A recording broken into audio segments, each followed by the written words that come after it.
Okay, we come to now think about putting a groove and how we're going to slide the drawers into the cabinet.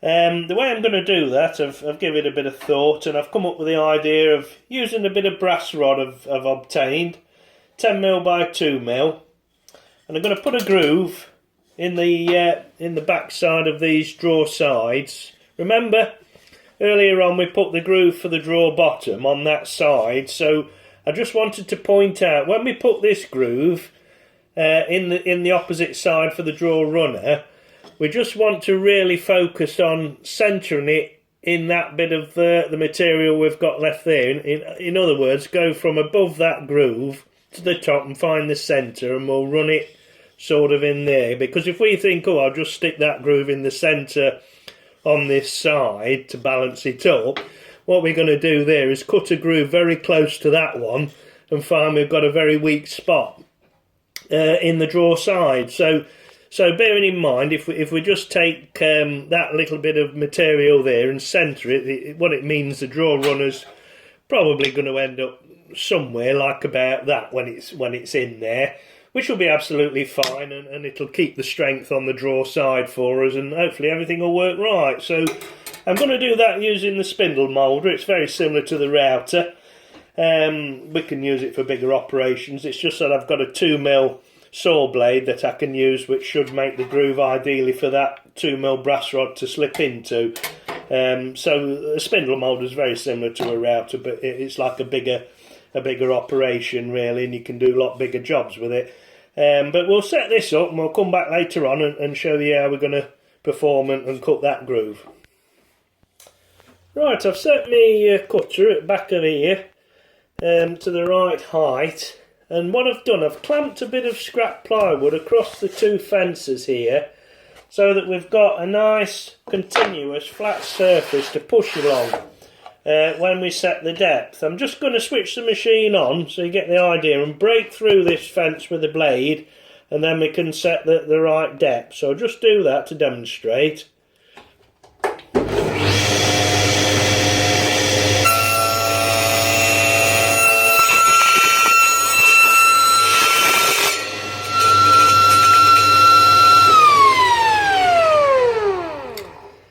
I don't know whether you can see that now. We've got the blade poking through there.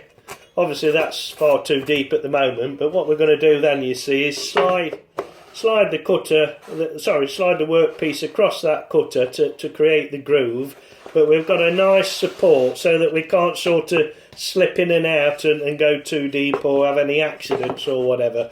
So I'll just switch off the video now, and I'm just going to set that to the depth, and then we'll demonstrate how we cut the groove. Right, you can probably just see that cutter now. It's just poking through that slot there, and I've just set that to the right depth. It's approximately 3mm or so. I think I said earlier this brass rod was 10mm. It's actually 8mm, this brass rod, so I've gone in about 3, and then I'm going to go in the drawer side about 4, and it'll leave about a 1mm gap for the drawer to slide in and out. So it's quite precise, but I'll just run this test piece through.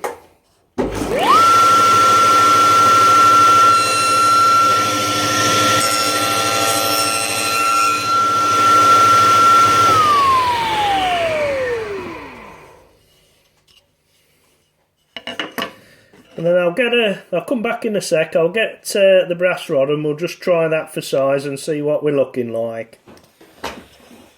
Oh, it can probably, when we look at that profile of that edge now, you can see what we was talking about. There we've got the groove for the bottom of the drawer to slip into, and then on that top edge we've got that small groove there. So because we've cut it there, you see that the drawer side is still very strong.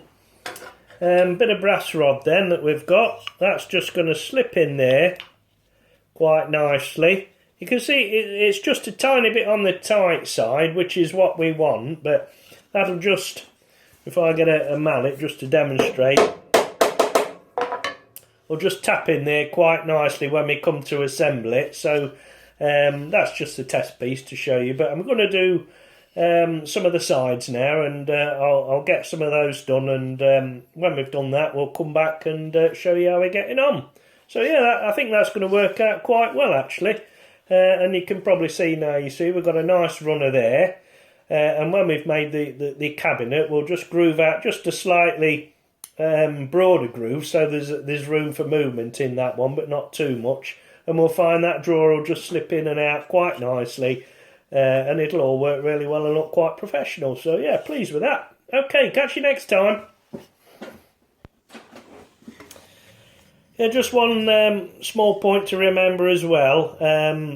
When we made these grooves in the bottom for the drawer bottom to slide into, we said we've got to remember to keep them in pairs. Well, of course, that also is going to be the same for these grooves on the drawer runners. So ideally, when we put two together, we should have two opposites. You know, we don't want one like that and one like that, else we haven't got a pair. So it's just something to always remember. It's quite easy done when we're just grabbing pieces and we're shoving them through the machine, but just think about it, because we've come a long way now, and if we start getting that groove in the wrong place, then of course we've got to start again, and the whole thing takes an awful lot longer. So yeah, we'll leave that there then, and we'll carry on and catch you another time.